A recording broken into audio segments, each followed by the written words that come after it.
It's Weekend Update with Colin Jost and Michael Che.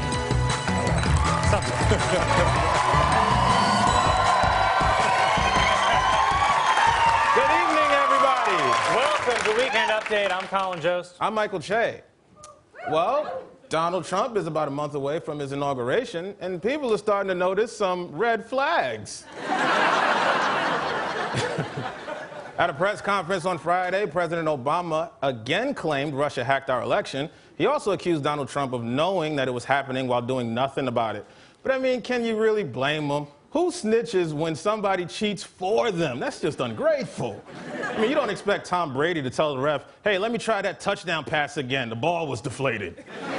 I guess Donald Trump was just acting like a patriot.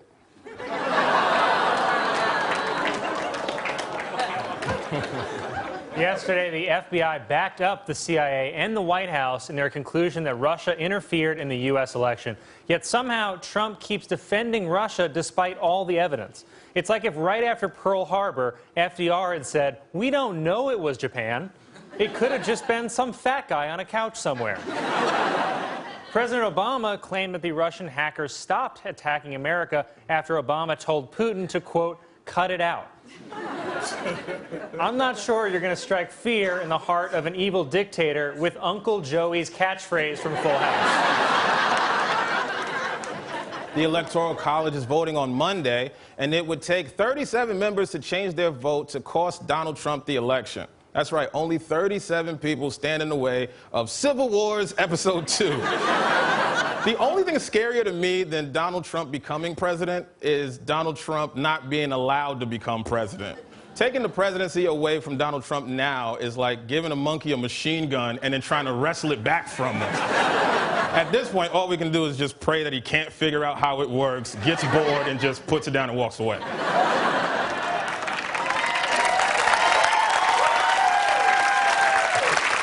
I should point out that the Electoral College was first proposed by Alexander Hamilton as a check against a misguided popular vote. So it's pretty ironic that because of Hamilton, a black guy is getting recast as a white guy.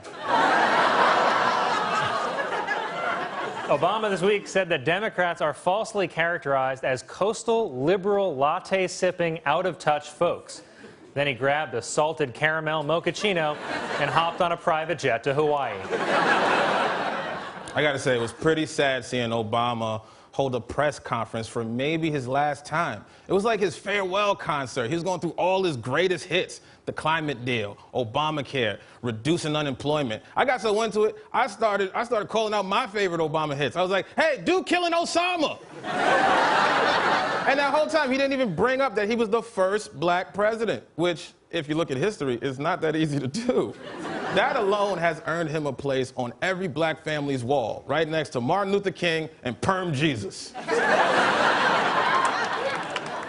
Donald Trump met with Kanye West at Trump Tower this week. I assume to nominate Kanye for a newly created post, Secretary of Humbleness.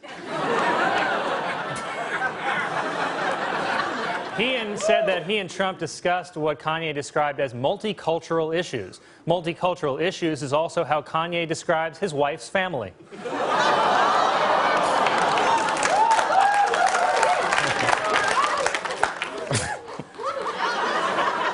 Trump must feel like Don Corleone. I mean, everybody's taking meetings, asking him for favors. Right now, Chris Christie is sitting in Trump Tower lobby practicing his lines like Luca Brasi. And may your first term be a masculine term.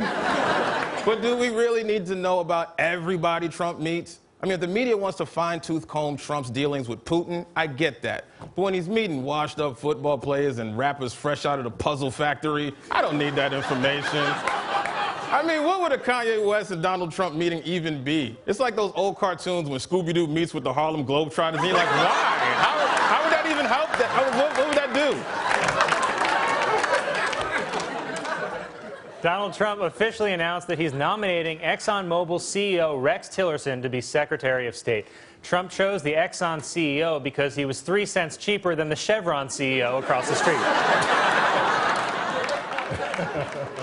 In 2013, Putin awarded Tillerson the Order of Friendship, which is one of the highest honors Russia gives to foreigners. In fact, the only higher honor Russia can give you is President of the United States.